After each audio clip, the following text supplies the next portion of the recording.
Σε παλαιότερα βίντεο μου, αρκετοί από εσάς μου είχατε ζητήσει να σας δείξω ένα τετράχρονο χρονοκοπτικό. Μετά από μια μικρή έρευνα στο διαδίκτυο που έκανα, βρήκα ένα χρονοκοπτικό τετράχρονο, το οποίο να είναι οικονομικό, καλό, αξιόπιστο και αποδοτικό. Πάμε να το δούμε αναλυτικά από κοντά, να πούμε μερικές τεχνικές λεπτομέρειες και φυσικά θα κάνουμε και τις ανάλογες δοκιμές.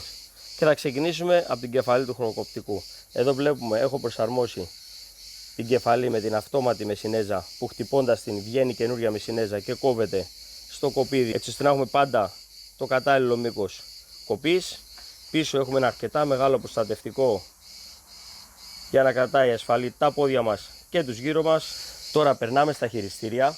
Εδώ έχουμε την αριστερή λαβή που έχει αρκετά μαλακοπλαστικό, έτσι ώστε να είναι άνετη στο χέρι μας κατά την πολύ ωραία χρήση. Δεξιά έχουμε το χειριστήριο με τον γκάζι και το διακόπτη ενεργοποίησης απενεργοποίησης. Το χερούλι, όπως είπαμε και πριν, είναι από μαλακό πλαστικό, έχει και την ανάλογη εγκοπή, έτσι ώστε να το κρατάμε να είναι αρκετά βολικό στο χέρι. Τώρα περνάμε στο μοτέρ. Το μοτέρ, όπως σας είπα και πριν, είναι ένα τετράχρονο μοτέρ 33 κυβικών εκατοστών ισχύς περίπου 3 ύπων. Εδώ έχουμε την εισαγωγή για το λάδι και εδώ έχουμε το τεπόζιτο της βενζίνης, η οποία είναι χωρίς λάδι, όπως είπαμε, γιατί είναι τετράχρονο το μοτέρ. Παίρνει περίπου 710 ml. Σε αυτό το σημείο έχουμε το τσόκ του αέρα που χρειάζεται κατά την εκκίνηση.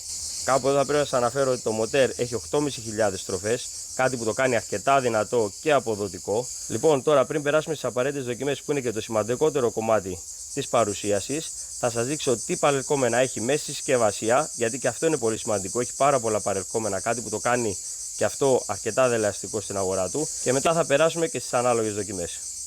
Πάμε τώρα να δούμε τι περιλαμβάνεται μέσα στη συσκευασία. Έχουμε γυαλιά προστασίας, την εξάρτηση, η οποία είναι αρκετά καλή, δεν είναι σαν τις συνηθισμένες που υπάρχουν στα περισσότερα χρονοκοπτικά. Έχει μια πάρα πολύ καλή κεφαλή που μπορούμε να προσαρμόσουμε χοντρή μεσινέζα, 4 τεμάχια για την ακρίβεια, για δύσκολες περιπτώσεις. Έχει έναν δίσκο κοπής 255x25,4 που είναι αρκετά καλός για δύσκολες περιπτώσεις όπως καλάμια και πάρα πολύ σκληρά χορτά. Έχουμε έναν δίσκο κοπής σε σχήμα αστεριού για δύσκολες περιπτώσεις και αυτός, ένα ζευγάρι γάντια, ένα σετ με διάφορα εργαλεία τα οποία χρειάζονται για το σέρβις του χρονοκοπτικού και τους ανάλογους αντάπτορες για να τοποθετήσουμε τα παρελκόμενα που σας έδειξα και πριν. Αφού τοποθετήσαμε λάδι και βενζίνη, πάμε να κάνουμε την πρώτη εκκίνηση, να δούμε και πώς ακούγεται.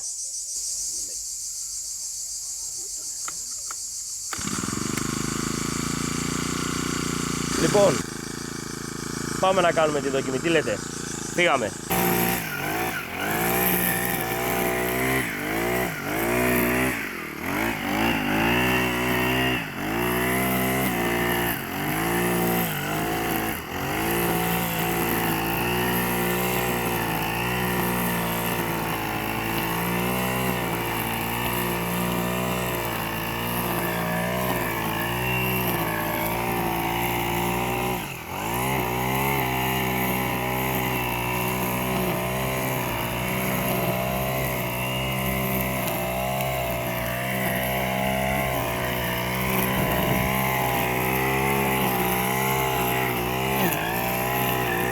Τώρα έχουμε βάλει την κεφαλή που σας έδειξα πριν. Έχουμε 4 μεσινέζες 3,5 χιλιοστών.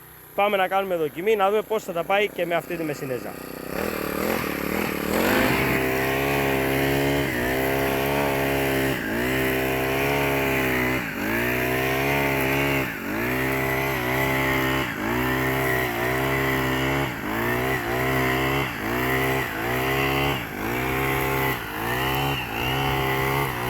Αυτό ήταν το τετράχρονο χρονοκοπτικό από την εταιρεία Bortec. Τώρα σας περιμένω στα σχόλια να μου πείτε την άποψη σας, πώς το είδατε, αν σας κάλυψαν οι δοκιμές τις οποίες έκανα, αν και λίγες, αλλά νομίζω ότι ήταν αρκετά κατατοπιστικές. Τώρα, οποιαδήποτε απορία έχετε και θέλετε να το συζητήσουμε, σας περιμένω στα σχόλια.